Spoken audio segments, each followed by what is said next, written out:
더불어민주당 전국청년단 전국대학생위원회 초청 서울시의회 청년추적 간담회가 시작될 예정이오니 행사 관계자께서는 간담회 참석하신 분들을 자리로 안내해 주시기 바랍니다. 바쁘신 가운데서도 오늘 간담회에 많은 관심을 갖고 참석해 주신 내빈 여러분께 감사의 말씀을 드리겠습니다. 오늘 간담회는 서울시의회가 더불어민주당 전국청년단과 전국대학생위원회와 직접 소통을 통해 실질적인 청년정책 방향을 수립하기 위해서 마련이 되었습니다. 간담회 내용에 귀 기울여 주시고 활발한 의견을 나눠주시면 감사하겠습니다. 오늘 간담회를 준비해 주신 몇 분을 모셔서 인사 말씀을 듣도록 하겠습니다. 먼저 오늘 간담회를 처음부터 끝까지 준비해 주신 서울시의회 서윤기 운영위원장님의 인사 말씀을 듣도록 하겠습니다. 박수로 맞이해 주시기 바랍니다. 여기까지 이렇게 참석해 주신 장경태 청년당 위원장님, 그리고 전용기 전국 대학생 위원장이신가요? 예. 이렇게 함께 참석해 주셔서 감사하고, 특별히 이 자리에 참석해 주신 각 지역 청년위원장님을 비롯해서 청년 세대를 대표하신 여러분들께 다시 한번 감사의 말씀 드립니다. 특히 서울시의회에서 이렇게 뜻깊은 자리를 함께 할 수 있어서 굉장히 영광스럽게 생각합니다. 여러분들 잘 아시다시피 청년과 관련한 아젠다가 우리 사회의 아주 중요한 핵심 아젠다 중에 하나입니다. 앞선 세대들이 이 청년 세대들과 충분한 소통, 교류가 부족했었던 것도 사실이고요. 그리고 청년 세대에게 너무 많은 짐을 지우고 있다라는 그런 반성도 해봅니다.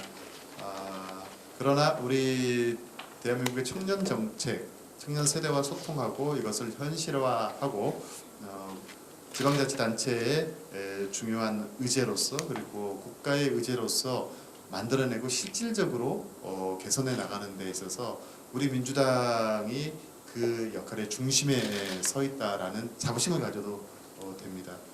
특히 저는 청년 세대가 가장 많이 산다고 하는 자치구의 인구 비율로 따져서 20대, 30대 비율이 대한민국에서 제일 높은 자치단체가 관악구예요.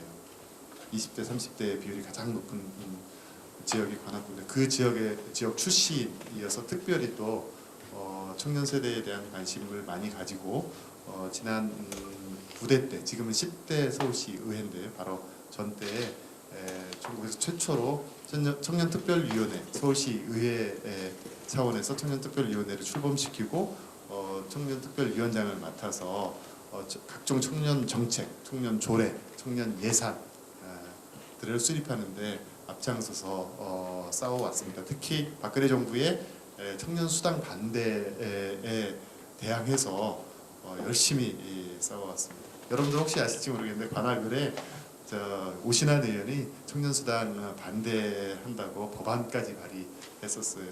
잘 모르시는 분들 많은데요. 제가 다 자료들이 있으니까 알려드릴게요. 아무튼 그렇게 청년 정책이 발전해 가고 있는데 좀 아쉬운 게 있습니다. 우리 당의 청년위원장님들을 우리 당은 도대체 이런 자원으로서 활용을 하고 있는가, 그리고 이 사람들의 성장을 위해서 도와주고 있는가 하는 자문을 했을 때 이건 많이 부족하다. 선거 때 반짝 액세서리 정도 동원용으로만 쓰고 있는 건 아닌가. 지역 활동할 때도 어디 구색 맞추기 형식으로만 청년 당원들을 활용하고 있는 거 아니에요. 그들의 진짜 목소리, 그 세대를 대표하는 진짜 목소리를 우리 지역에서부터 청년들로부터 진지하게 듣고, 또 그들이 지도자로 성장할 수 있도록 돕고, 그런 시스템을 마련하지 못하는 것 아닌가 하는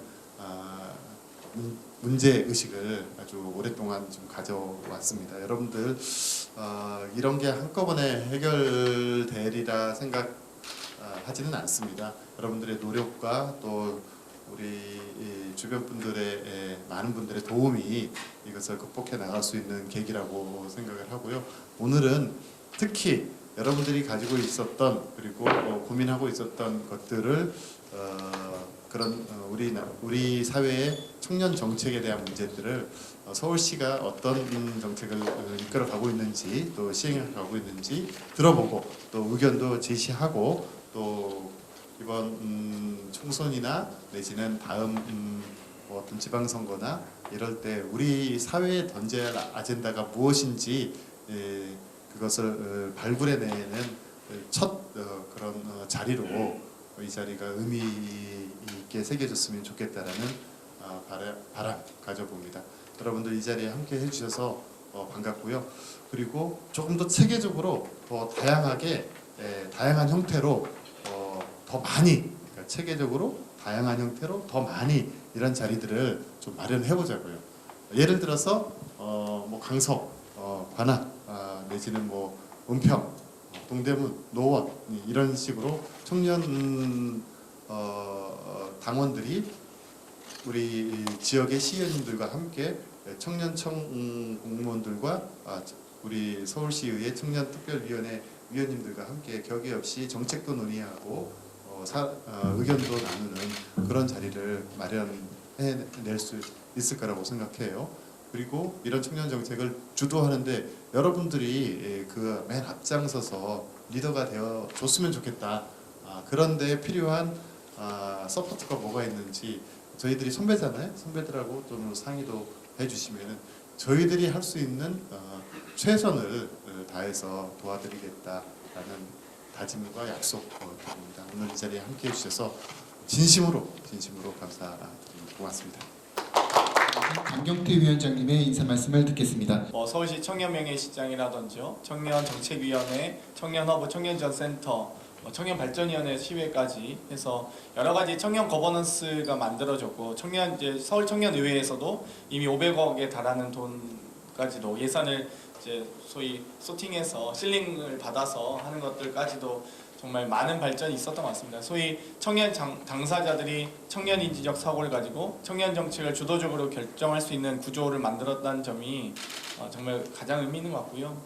또 이런 부분들을 또 서울시의 모델을 바탕으로 해서 전국과 중앙정부가 이제 할 수 있는 부분들을 저희도 찾고 있습니다. 그래서 여기 계신 이제 서인규 의원님께서 열심히 또 청년정책위원회를 만드시고 또 시의회에서도 청년발전특위도 이번에 열심히 활동하는 것으로 알고 있는데요.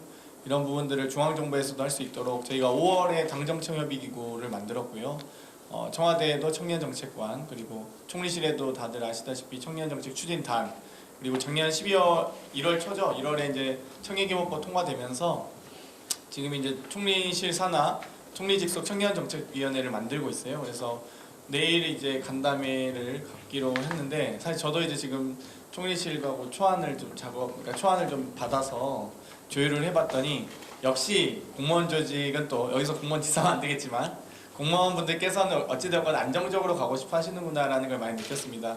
그런 부분들을 견인해내는 게 또 의회와 정당의 역할이라고 생각하거든요. 그래서 여기 계신 분들께서 또 우리 의원님께서 열심히 하신 부분만큼이나 저희 정당에서도 열심히 하겠다는 말씀을 드리고 또 한편으로는 이 거버넌스가 만들어지는 과정에서 정말 민간의 영역들 그러니까 대의민주주의가 또 다 채울 수 없는 부분들을 참여민주주의가 채우는 과정들이 있거든요. 그리고 또 그 참여민주주의의 과정에서도 결국 이 어떤 정치적 결사체인 정당의 그리고 청년들이 열심히 또 육성돼야 되는 부분도 있기 때문에 그 부분에 대해서 저도 최대한 지금 어필하고 반영할 수 있도록 노력하고 있습니다. 그래서 주요 의사결정 과정에서 청년들이 좀 배제되지 않도록 또 청년들의 목소리가 좀 잘 반영될 수 있도록 노력할 거고요.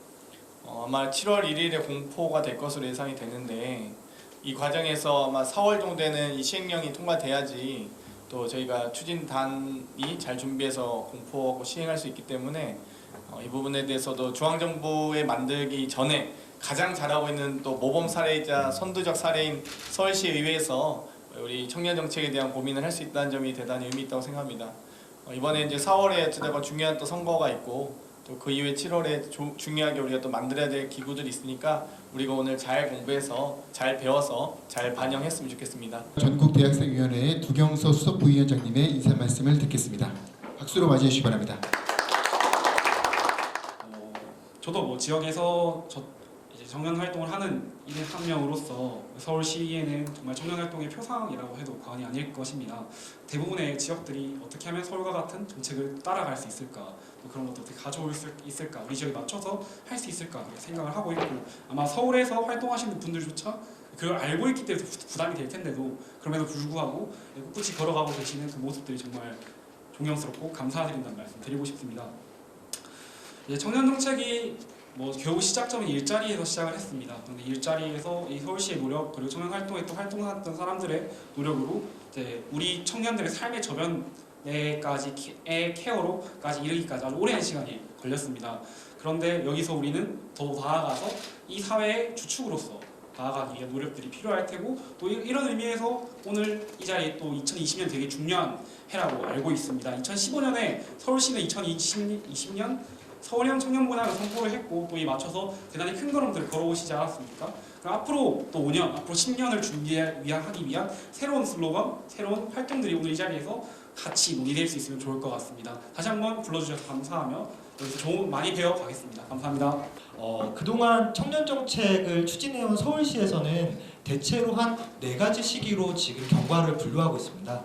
첫 번째 시기는 패러다임 구축, 그 다음에 거버넌스 도입, 제도화 추진, 그 다음에 2018년부터 청년 자치를 실현하기 위해서 청년 자율예산제랑 15% 목표제 등의 청년을 대폭으로 시정에 참여하는 정책을 추진하고 있습니다.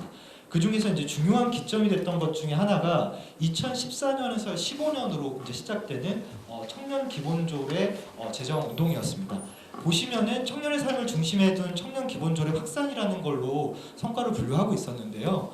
작년 12월 기준으로 보면 전국의 이제 광역과 기초자치단체를 다 합치면 한 243개 정도가 됩니다. 그 중에서 약 한 170여 개가 넘는 한 72% 정도가 제도적 기반인 청년 기본조례를 갖추고 정책을 추진하기 위한 기본 근간을 마련하면서 후에는 청년 기본법까지 제정되는 흐름을 지방정부에서도 함께 견해해왔다. 이렇게 봐주시면 될 것 같고요. 그 다음에 그 청년 참여기구라는 청년 정책 네트워크와 같은 거버넌스 기구들이 한 50% 정도가 기초자치단체에서 추진되고 있다고 봐주시면 됩니다.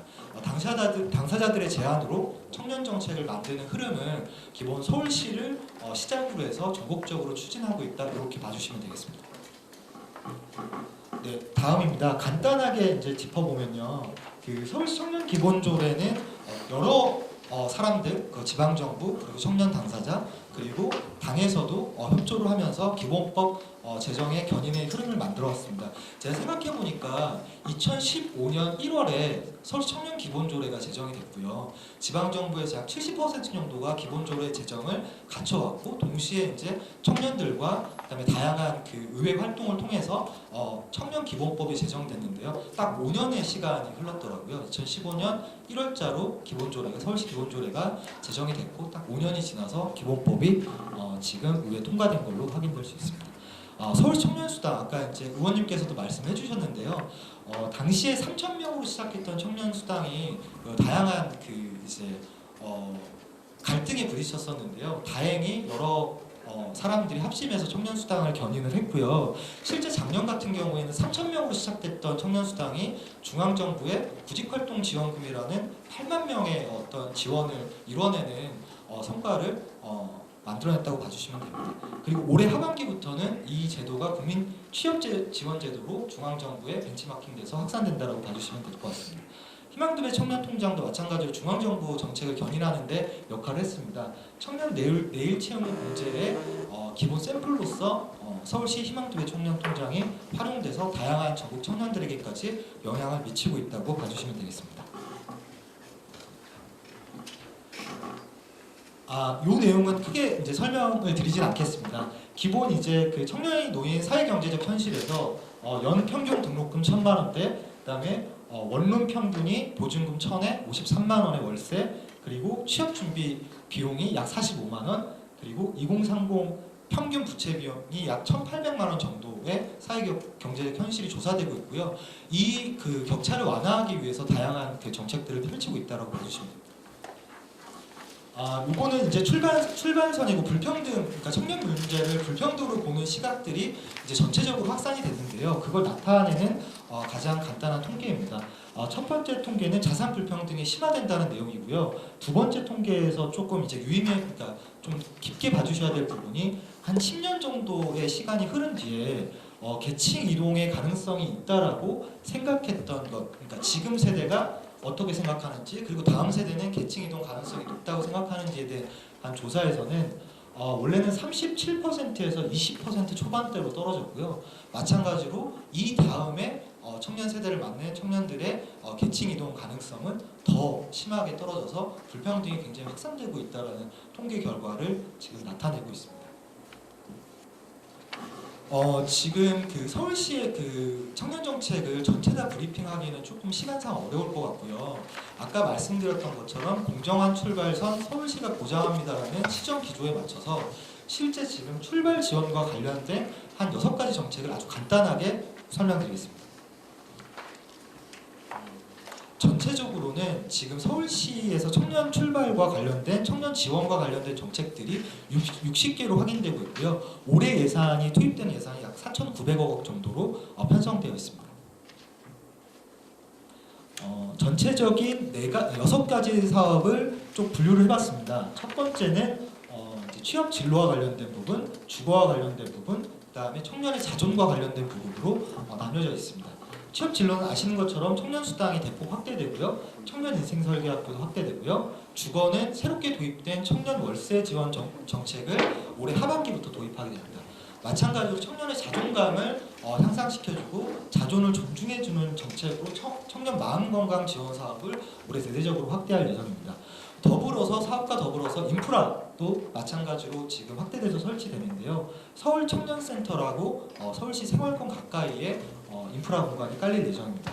마찬가지로 연구 정책도 청년 연구 센터를 만들어가지고 올해 다시 5개년 계획을 발표해야 될 흐름입니다. 2015년에 2020 서울형 청년 보장을 냈고요. 5년이 지나서 이제 올해에는 다음 5개년 계획을 내야 될 흐름입니다. 그래서 청년 정책 연구센터를 설치해서 그 과정을 밟아나갈 예정입니다. 네, 청년 수당은 3만 명으로 올해 확대됩니다. 작년에 추경까지 포함해서 약 7천 명의 청년들을 지원했는데요. 올해는 3만 명의 청년들을 지원하는 걸로 대폭 확대하게 됩니다. 그래서 기준에 맞는 청년들은 대체로 다 지원 가능할 수 있도록 지원자를 대폭 확대했습니다. 네, 이 부분은 그 청년 수당과 관련된 이제 실태 조사를 진행을 합니다. 전수 조사를 진행하는데요. 청년 수당에 참여했던 청년들이 참여하기 전과 참여하기 후에 참여한 후에 어떻게 그 이제 사회적 신뢰도라던가 재기 기회라던가 그다음에 적극적 취업 활동이라던가 이런 것들이 향상됐는지에 나타내는 지표입니다. 이번 자료 활용해 주시면 될 것 같습니다. 두 번째입니다. 그 서울형 갭이어 청년 인생 설계학교가 확대됩니다. 아시는 분들도 계시겠지만 청년 수당이나 다양한 지원 정책 안에서는 대학생을 포괄하지 못하고 있는 정책들이 많습니다. 근데 청년 인생 설계학교 같은 경우에는 지금 대학에 다니는 청년들도 마찬가지로 이제 비진학 청년들까지 포함해서 이 정책 대상이 된다는 게 정책 특성입니다. 500명으로 확대되고요. 작년에 청년 자율예산제를 통해서 직장인 퇴사자 대상으로도 청년 인생 설계학교 프로그램이 특화해서 신설됐으면 좋겠다라는 의견을 주셨고요. 그걸 반영해서 확대됩니다. 다음은 올해 새롭게 추진되는 청년의 독립을 위한 월세 지원입니다. 월 20만 원씩 최대 10개월 지원이 되고요. 올해 하반기에 추진이 됩니다. 약 5천 명 정도를 올해 지원할 계획을 갖고 있습니다. 청년 마음건강 지원입니다. 청년 마음건강이 지원돼야 된다라는 의견들은 한 3, 4년 전부터 계속 있어 왔습니다. 이를테면 병원에 가기 전에 청년의 자존을 돌봐주고 사전 예방하는 단계로서 상담과 자존감을 높여주는 정책이 펼쳐진다면 오히려 되게 이제 자존감이 아예 저하돼서 병원에 가야 되는 그 전 단계의 청년들을 다시 약간 그 가기 전의 안전망으로 충분히 깔아줄 수 있다라는 정책 제안이고요. 올해 청년 마음건강 지원이 전폭적으로 도입돼서 실행될 예정입니다. 인프라와 관련된 정책입니다. 그 서울 청년센터라고 해서 YC와 관련된 내용입니다. 아마 아시는 분들은 무중력지대라고 보통 청년 공간을 많이 알고 계실 텐데요. 그 YC라고 해서 기존의 무중력지대의 그 다양한 상담 창구와 청년 정책 홍보와 관련된 내용들을 탑재하면서 서울 청년센터라고 해서 이번에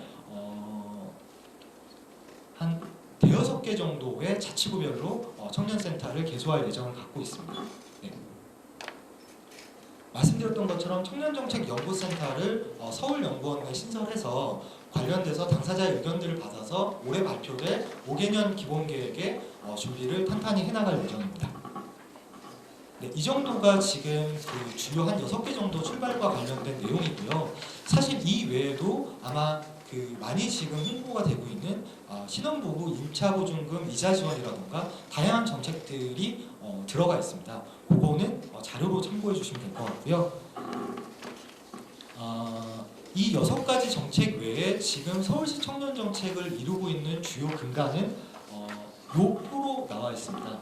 일자리, 살자리, 설자리, 놀자리라는 4가지 프레임워크를 통해서 한 20여 가지의 정책들이 지금 진행이 되고 있고요. 2015년에 발표된 5개년 기본계획을 골자로 현재까지 계속돼서 추진되고 있습니다. 올해 이제 새로운 5개년 계획을 발표할 때는 이 프레임워크를 어떻게 약간 바꿔야 될지, 청년의 현실을 받아들여서 어떤 프레임워크를 구성하는 게 좋을지에 대해서 심도 깊은 논의가 진행될 예정입니다. 지금 현재 내용을 다 갖고 오지 못한 건요. 지금 현재 이제 행정에서는 올해의 1개년, 그러니까 해마다 시행 계획을 발표하게 되는데 부서별로 내용을 취합하고 지금 정책들을 만들고 있고요. 3월이 되면은 올해 지원 정책이 발표될 예정입니다. 20년 청년 지원 사업을 보시면 지금 이제 발표하고 있는 제가 청년청에서 일을 하고 있는데요. 청년청 외에도 다양한 그 부서들이 함께 추진하고 있습니다. 예를 들면 주거와 관련된 정책들은 주택정책과에서 추진이 되고 있고요. 일자리와 관련된 정책들은 일자리정책과에서 추진이 되고 있습니다. 그 중에서 이제 서울시 청년청에서 이제 추진되고 있는 사업은 60여 개 사업 중에서 한 29개 정도 사업을 청년청에서 직접 추진하고 있습니다. 예산은 한 1,375억 원 정도가 편성돼 있고요.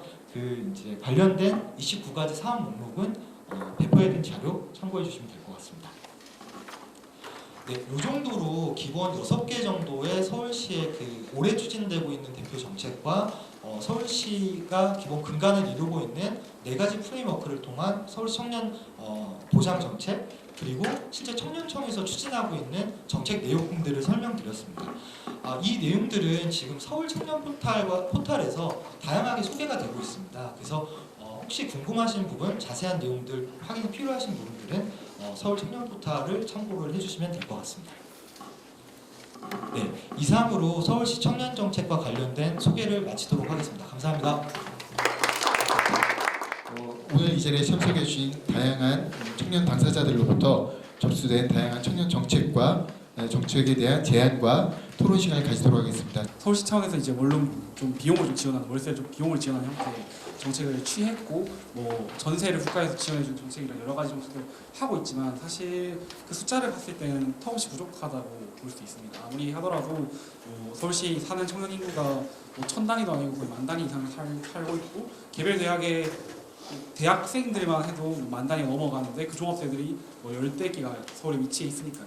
그런 상황에서 사실 지금 현재로는 풀리기 되게 어려운 상태인데, 그런 과정에서 이제 학생들도 그렇게 불만 제기를 하니까 학교들에서는 기숙사를 좀 지어서 풀어보자라고 하는데, 되게 주민들이 격렬한 반대로, 제가 알기로 성균관대를 제외하고는 사실상 이루어진 곳이 없는 걸로 알고 있습니다. 고려대도 실패를 했고, 한양대도 실패를 했고, 총신대도 보류 상태이고, 서울과기대도 마찬가지로 그러고 있고, 그 외에 다른 학교들도 진행하다가 진행할 엄두조차 안 나죠. 왜냐면 싸워야 되니까.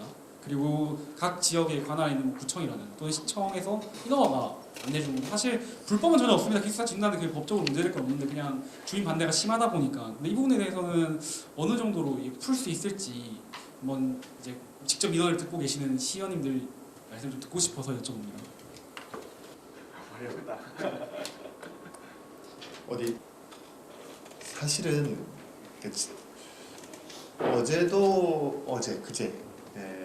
어디 방송 MBC인가요? SBS인가? 청년주택을 짓는다 보니까는 인근 지역 주민들이 막 반대를 해가지고 잘 못 짓는다 뭐 이런 방송이 나온 게 있어요. 그걸 보고 예전 민주협회이 활동가 했던 임경지 전 대표께서 뭐라고 올렸어요. 페이스북에다 글을 쭉 올렸는데 제가 거기다가 답글을 쭉 달았어요.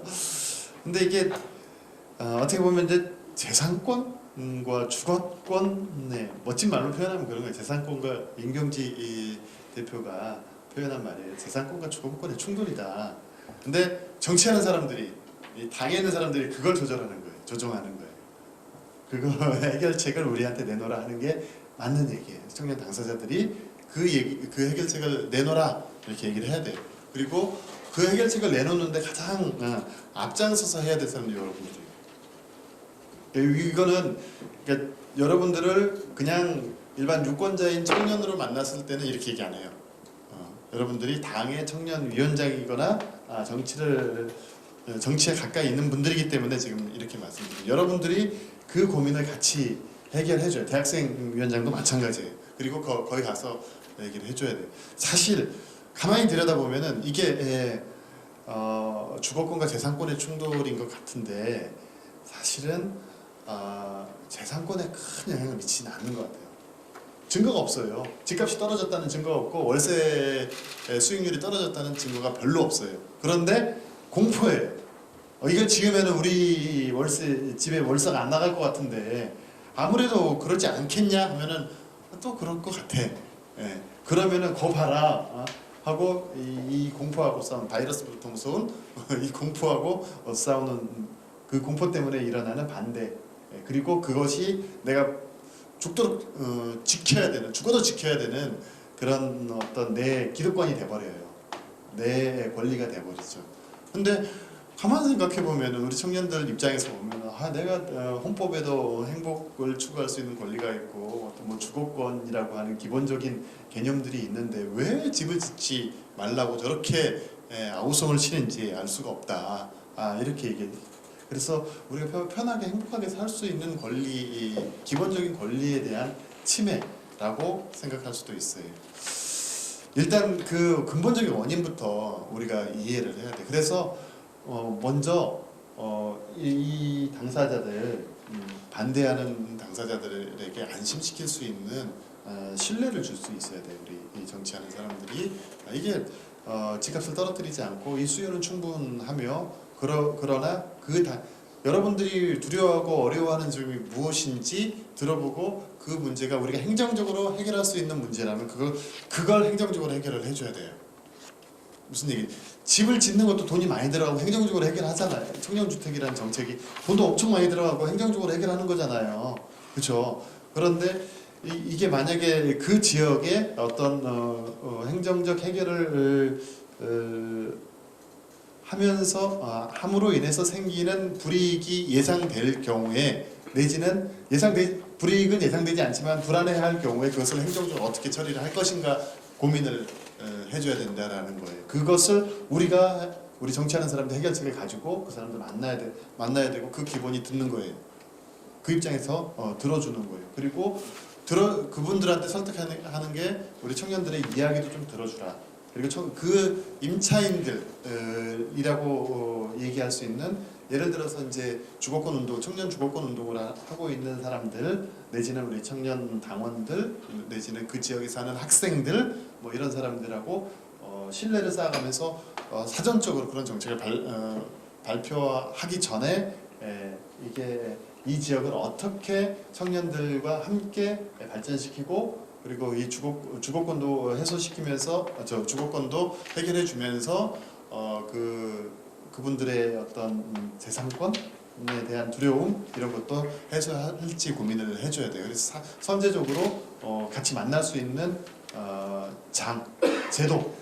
제도라고 보면은 어디 청년주택 짓기 전에 예를 들어 어떤 공청회나 토론회나 연구 용역 그리고 심층 면접 이런 것들 그리고 상호 교류 이런 것들을 행정이 적극적으로 할 필요가 있어요. 근데 행정 지금 그런 거 못해요. 왜냐면은 행정 그런 거 할 여력 그게 중요하다고 생각할 딱 나온 결과 땅 나온 몇 개, 어디에 예산 얼마 이런 게 중요하거든요. 근데 그게 중요한데 추진하다 보면은 사실상 그 갈등 때문에 나가지도 못해요. 결국엔 빨리 가려고 하다가 더 늦게 가는 아니면 아예 못하는 그런 경우들이 너무나 허다해요. 아무리 얘기를 해도 행정 못해요 지금. 근데 우리 청년 당사자들, 특히 청년 정치를 하시는 분들이 우리를 그런 데 활용해 다오, 우리가 그런 걸 하겠다 이렇게 나섰을 때 가능할 거예요.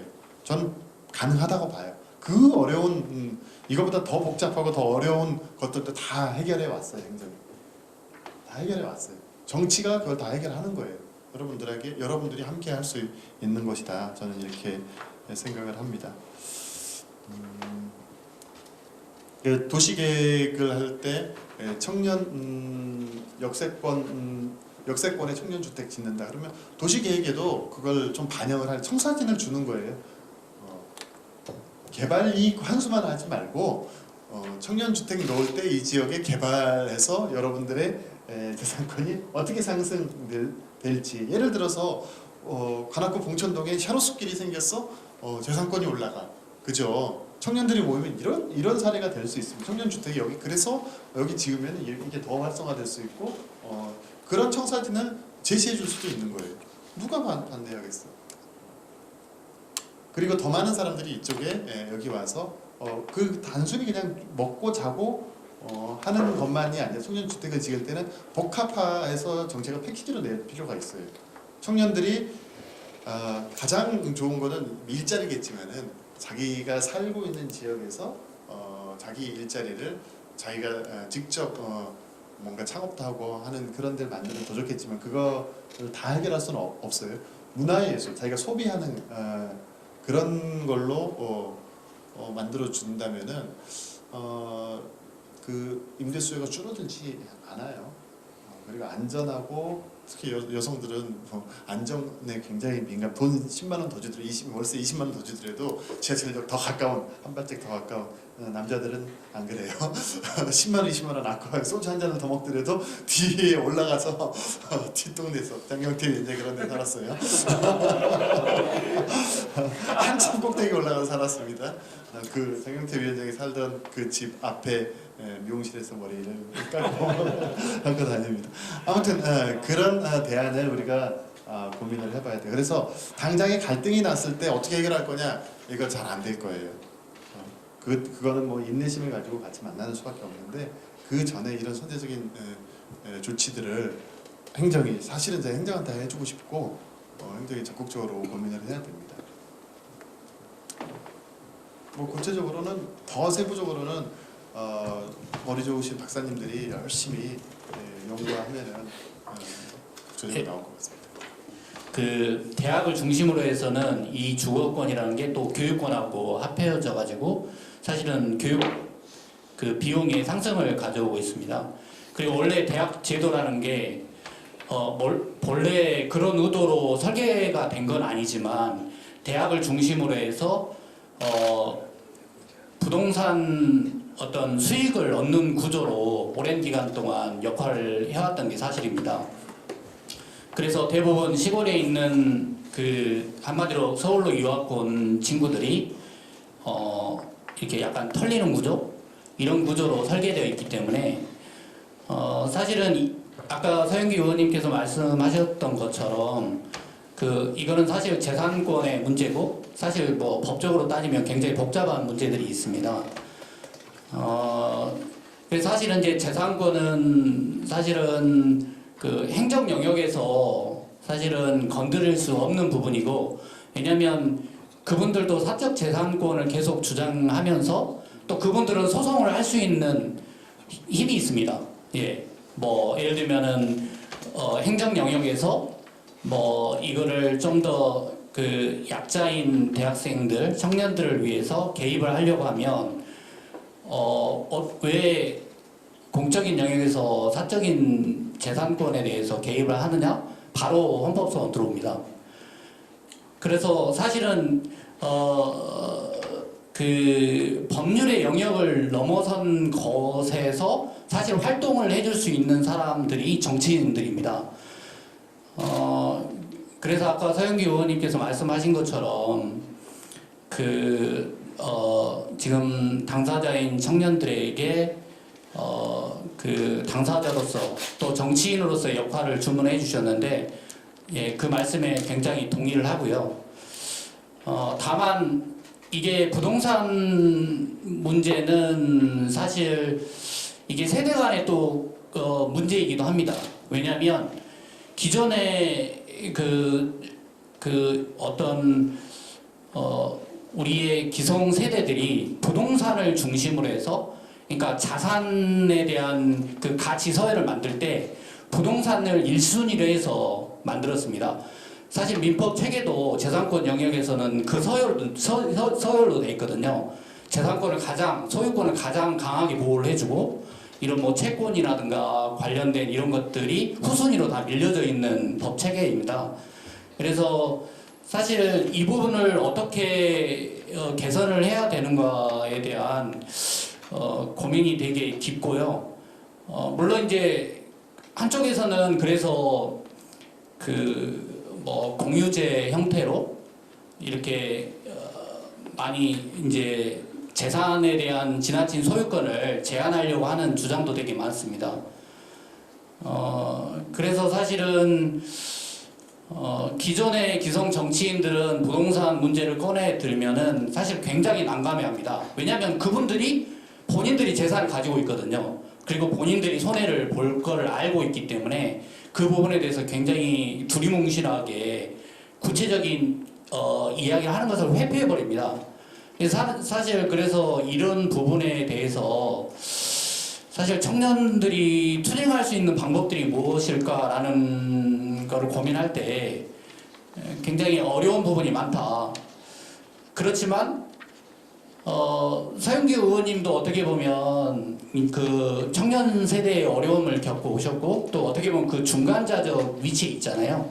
그 기성 세대들하고 또 이제 저도 나이가 좀 있지만 뭐 20, 30대 이런 청년들의 어떻게 보면 중간지대에 있는 분들인데 사실은 그런 어떤 부동산으로부터 초래된 이런 불균형, 세대 간의 불균형을 개선하기 위해서 중간 세대들이 그 역할을 좀 해줘야 될 때가 된 게 아닌가.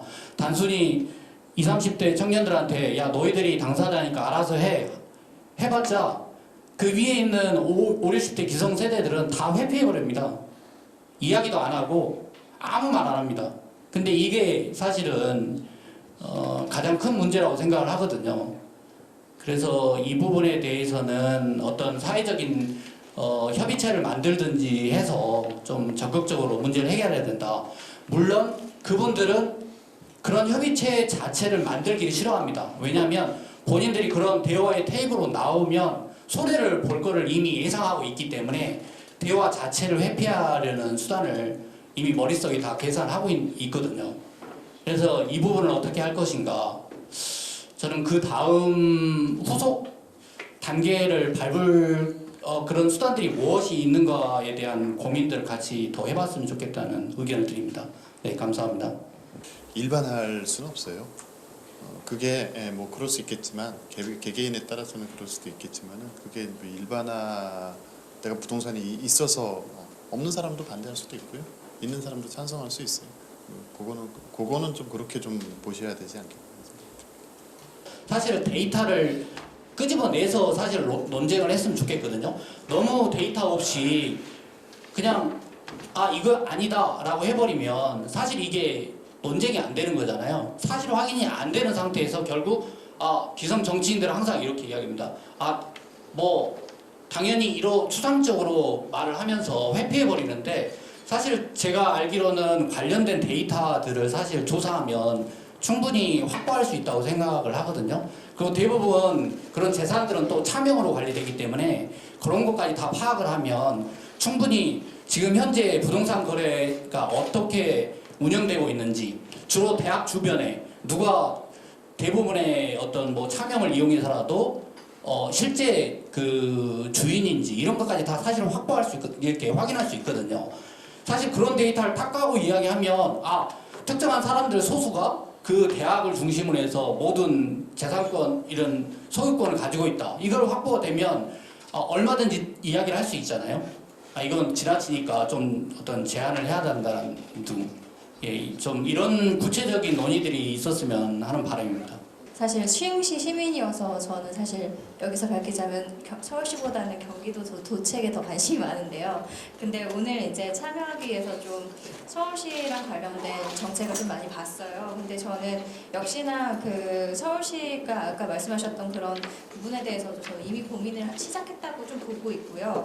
특히나 이제 조례 같은 경우에도 청년 기본 조례 외에도 청년 주거 기본 조례를 또 제정하셨고 관련해서 또 주거 안전 취약계층에 대한 조례 같은 것도 또 마련하셔가지고 그런 어떤 지금 현재 국가 통계에서 아니면 국가의 데이터로는 그것들을 증명하기 어려운 부분들을 좀 보완하려는 작업들을 저는 준비 이미 하신 것 같고 준비를 하고자 하신 것 같아요. 그리고 또 얼마 전에 작년에 1인 가구에 대한 지원 정책에 포괄적으로 이제 정책 기본 계획을 마련을 하셨고 거기 안에 저도 좀 눈여겨볼 만한 거는 지금 123만 명의 그 서울시 1인 가구 중에서 47%가 청년이더라고요. 그 청년들을 위해서 저는 이번에 이제 주거 월세 지원 정책을 비롯해서 저는 차근차근 좀 밟아 나가실 것으로 좀 보고 있고 또 기대하고 있기도 하고요. 그래서 서울시가 어쨌든 대한민국에 저는 기준을 마련한다고 했을 때 요즘 이야기 나오는 사회권적 그 가족 구성권 그래서 그냥 단순히 4인 가구의 그런 패러다임이 아니라 1인 가구, 2인 가구, 뭐 비혼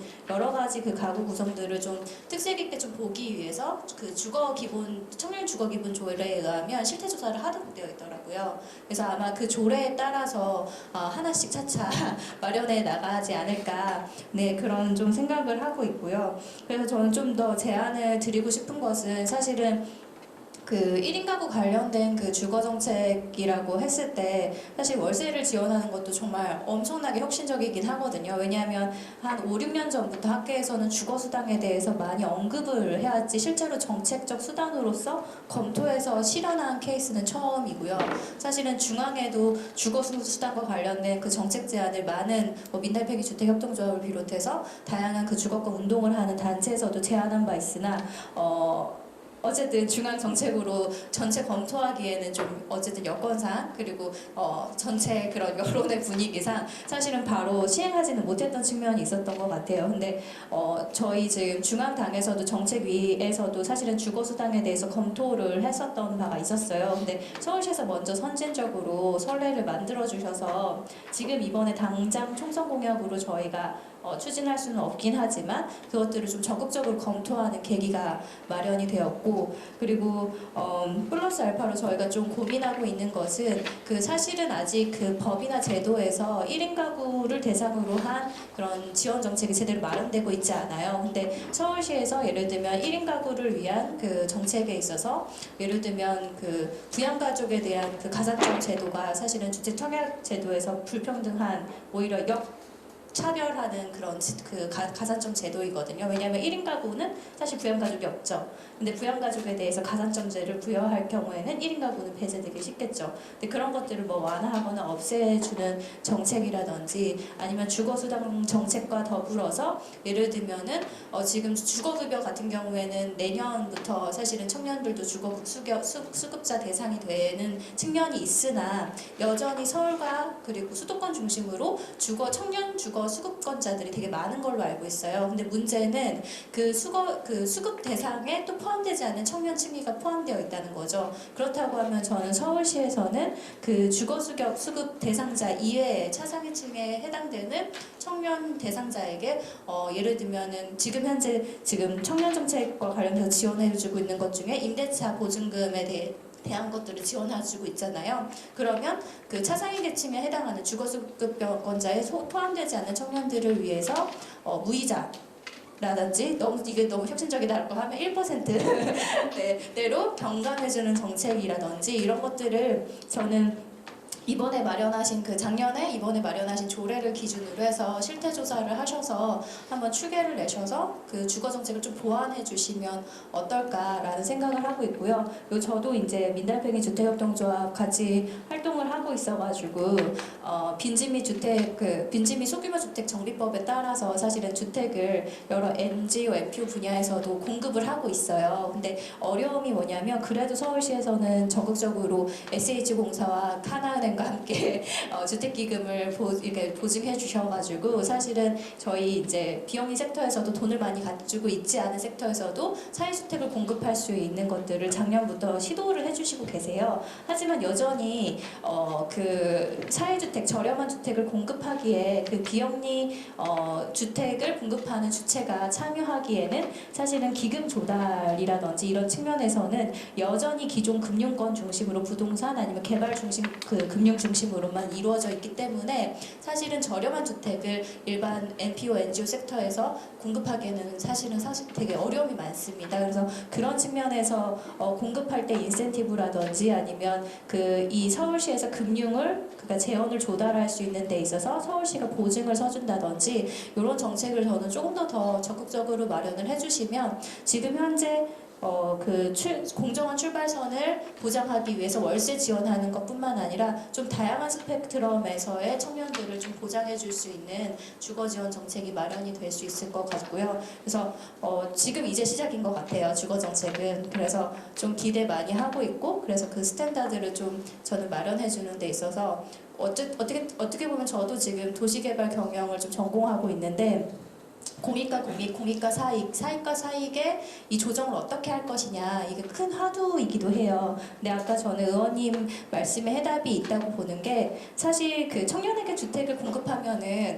불이익이 많을 것 같으나 사실 이익이 많습니다. 얼마 전에 구해줘 홈즈? 맞나요? 저 사실 TV를 자주 안 봐서 근데 그거 보라고 해가지고 좀 봤어요. 근데 거기서 저는 좀 긍정적인 역할을 했던 것 중에 하나가 뭐냐면 그 청년들에게 주택을 공급할 때 청년들에게 공급을 해주면 그 공급해준 건주에게 장판이나 도배 같은 경우에는 무료로 지급을 도배를 해준다든지 아니면 관련해가지고 화재 보험 같은 거를 무료로 들어준다든지 해서 국가적으로 시행하고 있는 정책이 있어요. 근데 그걸 구해줘 홈즈에서 이게 소개를 해주더라고요. 그래서 저는 오히려 이 청년들에게 주택을 공급하는 측에게 인센티브가 무엇이다라는 게 잘 알려져 있지 않은 것이 현실이다. 그래서 그런 것들을 좀 잘 알려줘서 실질적으로 청년들한테 주택을 공급하는 데 있어서 좀 그런 인센티브들이 있고 그리고 그런 것들이 지가를 하락하는 것이 아니라 향후에 이제 쭉 스펙트럼을 그 인구 추계를 내보면 어차피 인구는 줄어들고 있고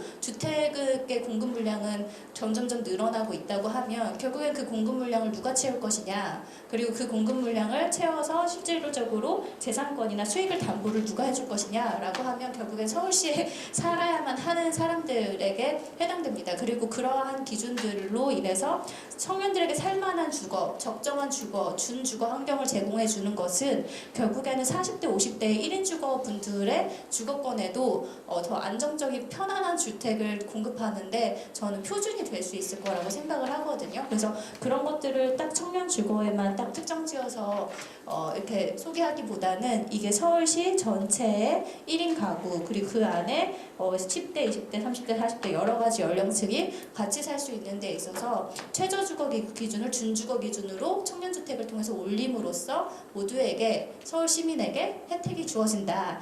이런 것들을 좀 많이 홍보를 하면 그래도 좀 그 격차가 해소되고 좀 조정이 될 수 있지 않을까. 물론 엄청 오래 걸리겠죠. 그렇지만 그런 것들을 여기 계신 분들이 저는 지역구에서도 다들 역할을 하시는 분들이어서 지역 구민을 만나시거나 그리고 주변의 청년들을 만나면 그것들을 이야기해주는 스피커 역할을 하면 그것부터가 시작이지 않을까 싶습니다. 너무 긍정적으로만 얘기해서 죄송해요. 저는 좀 무엇이든지 할 수 있다라는 그 시작점에 서 있는 것 같아서 그리고 좀 그 주거 관련된 그 조례 기본 조례 저 봤어요. 근데 1조부터 해가지고 쭉 읽어봤는데 좀 설레이더라고요. 왜냐하면 지역에서는 아직 그런 청년 기본 조례 이후에 조례가 다 발전 단계가 사실은 더디거든요. 기본 조례만 있어요.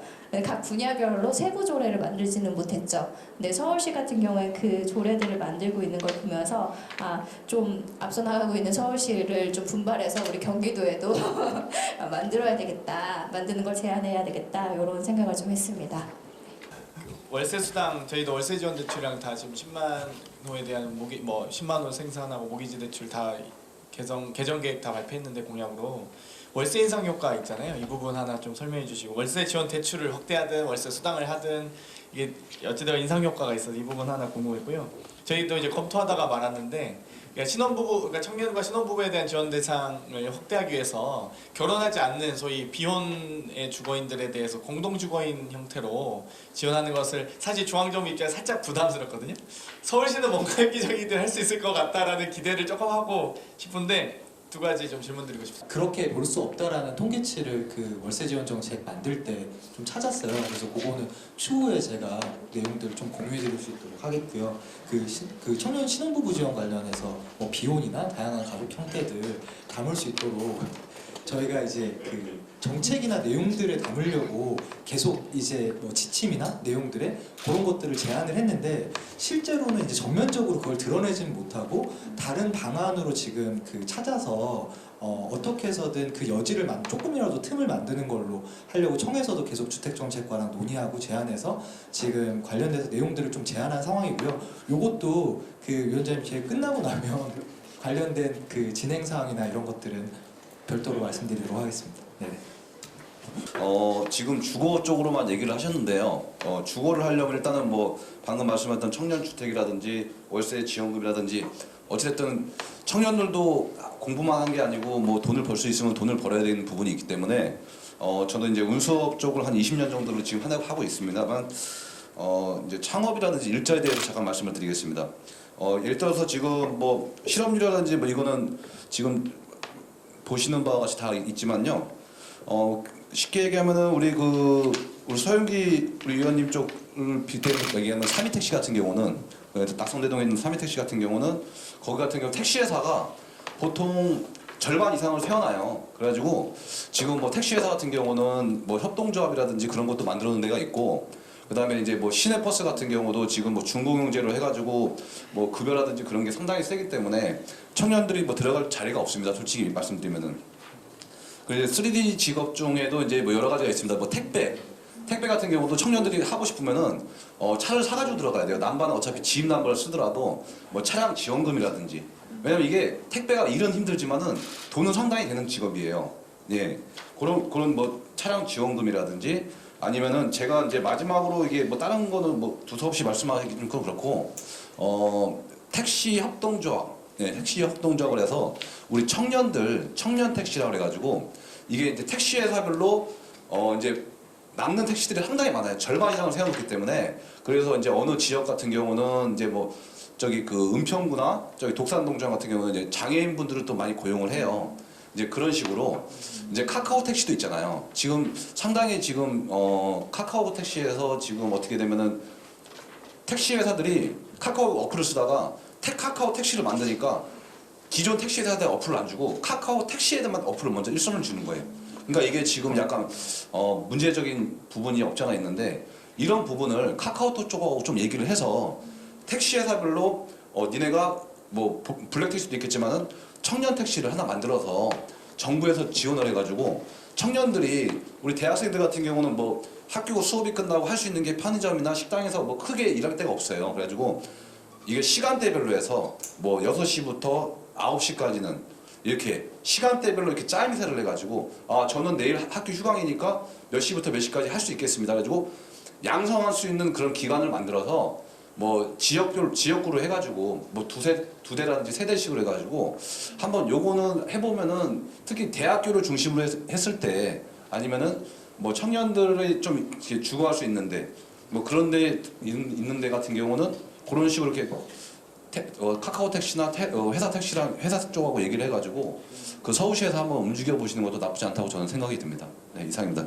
또 질문 한 가지 우리가 뭐 해결할 수 있는 질문 아닐 수도 있지만 서울에서 출발했기 때문에 질문 한번 드리도록 하겠습니다. 자체가 처음에 포괄적인 청년들을 대상으로 넓게 시작을 한 걸로 알고 있습니다. 그런데 이제 벌써 5년이라는 시간이 지났고 좀 더 세분화돼서 이러한 청년들을 그 세분화된 청년들 타켓으로 해서 정책을 진행해야 되는 게 아닌가 그런 생각을 한번 해봅니다. 특히 뭐 청년 장애인이라든가 그리고 또 특수 분야에서 일하는 우리 청년들이 굉장히 많거든요. 왜냐하면 이제 보건 의료 쪽에 보면 한 재활병원에는 한 150명씩 다 청년입니다.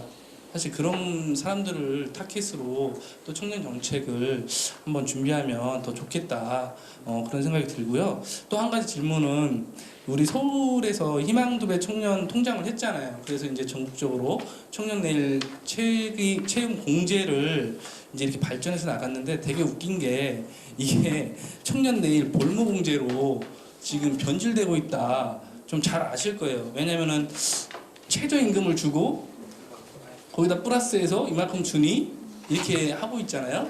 이런 부분들을 어떻게 이제 뭐 서울시에서 이제 뭐 넘어갔지만 이런 부분들 좀 인지를 하셔서 청년들이 좋은 정책인데도 불구하고 이게 어떻게 볼모로 잡혀 있는 그런 정책으로 지금 변질되고 있으니 한번 좀 다시 한번 깊게 생각해서 청년들이 어떤 걸 원하는지 한번 생각해 주셨으면 좋을 것 같습니다. 사실 여기 참가하기 위해서 우리 그 청년들한테 질문을 많이 받았어요. 근데 첫 번째가 역시 주거 문제더라고요. 네, 주거 문제. 그리고 두 번째가 이 청년 내일 채용 공제. 네, 이 문제하고 세 번째로는 뭐 기타 여건 이렇게 있는데 아무튼 한번 좀 잘 생각해 주셨으면 좋겠습니다. 네, 이상입니다. 창업적 예비 교육이 많이 부족한 부분이 사실입니다. 지금 어떻게 보면 사업계획서 작성이라든지 그런 컨설팅 부분이 대부분을 차지하고 있고요. 이런 부분들을 좀 다양하게 교육을 통해서 또한 공간을 좀 제공해서 하면 좀 어떨까라는 제안을 좀 드리고 싶습니다. 그러니까 창업적 예비 단계에서 창업 교육, 창업 공간을 일정 기간, 뭐 6개월 이상 최대 1년까지 좀 제공을 하고요. 그리고 지금 청년 수당과 결합해서 청년 창업 수당을 지급을 해서 사전 상업 경험을 통해서 시장 진입 시행착오를 줄이고 창업 역량을 키워서 경쟁력 있는 창업자를 만들면 어떨까라는 제안을 좀 드리고 싶습니다. 우리 사회에서 굉장히 큰 사회 문제 중에 하나가 저출산 고령화라는 거는 아무도 부인하지 못할 겁니다. 그런데 이 연 30조 원대의 막대한 예산을 투입을 하고 있지만 실제적으로 유의미한 어떤 터닝 포인트는 아직 나타나지 않고 있고 저출산 고령화에 대한 부분들은 정말 대책이 없지만 누구나 다 인정을 하는 문제라고 생각을 합니다. 그래서 근데 이 부분에 대해서 작지만 조금 효과 있는 새로운 접근법을 한 가지 제안을 드리고자 합니다. 청년들이 실제 그 대상이잖아요. 청년은 결혼을 해야 됩니다. 사랑을 해야죠 우리가. 주거도 중요하지만 그래서 그 부분에서 좀 말씀드리고 싶은데요. 청년들이 결혼하지거나 하지 않거나 못하는 이유는 굉장히 다양합니다.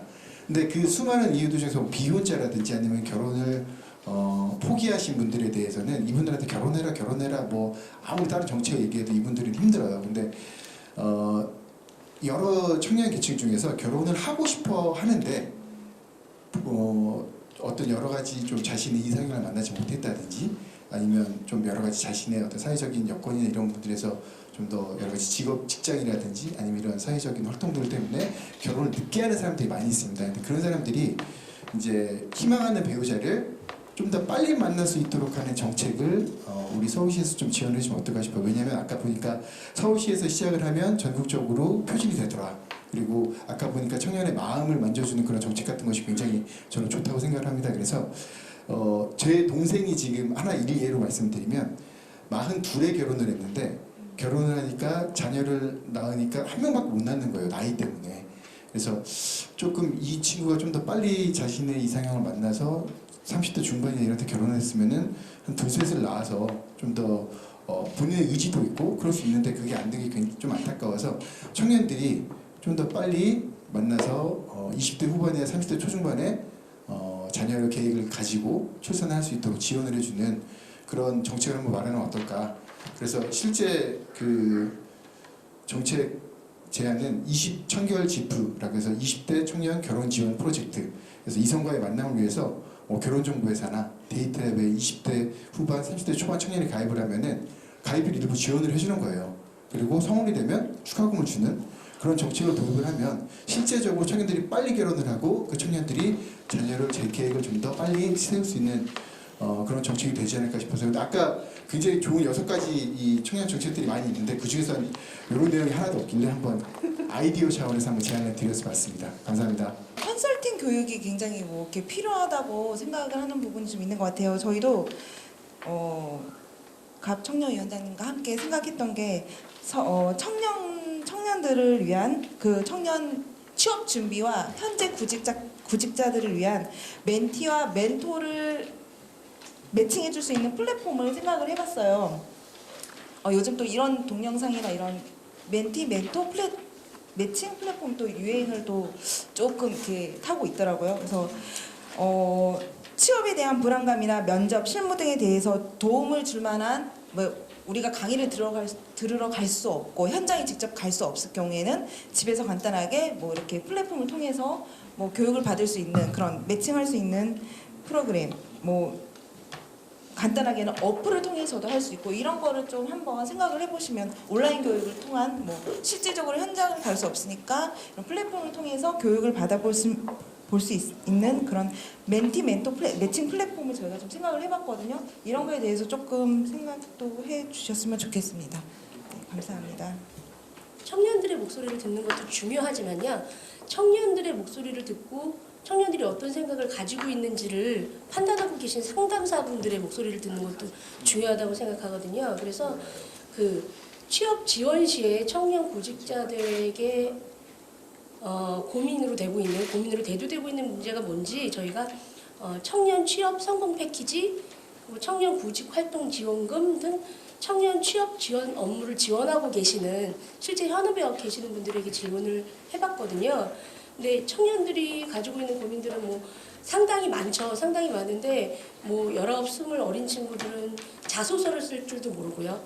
뭘 시작해야 되는지도 전혀 모르는 상황이에요. 그래서 가장 큰 문제로 생각하고 있는 것들이 뭐 어떤 것들을 배워야 할지, 어디에 취업을 해야 할지 이런 저희 스타트를 하게 되는 친구들에 대한 문제라고도 생각을 할 수 있는데 그것뿐만 아니라 이 현업에서 취업을 한 이후에도 적응을 잘할 수 있는지에 대한 고민이 상당히 깊었거든요. 그래서 이런 문제를 해결하고자 저희가 생각해낸 것들은 그 정책 대상을 청년으로 하지만 청년에게 멘토가 되는 사람들도 청년으로 하고자 하는 거거든요. 실제로 취업을 하고 그 실제 자기 취업 분야에서 경험을 쌓은 그 멘토들을 통해서 고민에 대한 상담을 하기도 하고 그리고 멘토들은 이런 상담을 통해서 학생들을 이끌어줌과 동시에 취업을 했다고 해도 경제적으로 아주 안정적인 건 아니거든요. 또 부족한 부분이 많기 때문에 멘토를 지원을 해주는 분들에게 서울시에서 지금 지원하고 있는 청년 구직 활동 지원금과 제로페이를 활용을 해서 제로페이에 연동해서 쓸 수 있는 어떤 포인트를 멘토링 비용으로 제공을 해서 취업을 해서 안정화를 찾아가고 있는 친구들이 앞으로 취업하고 있는 친구들을 끌어줄 수 있을 장을 마련을 하고요. 그리고 제로포인트도 더 활성화돼서 지역 경제에도 도움이 될 수 있는 그런 확장성 있는 방향을 어플을 통해서 진행해 볼 수 있지 않을까 생각했습니다.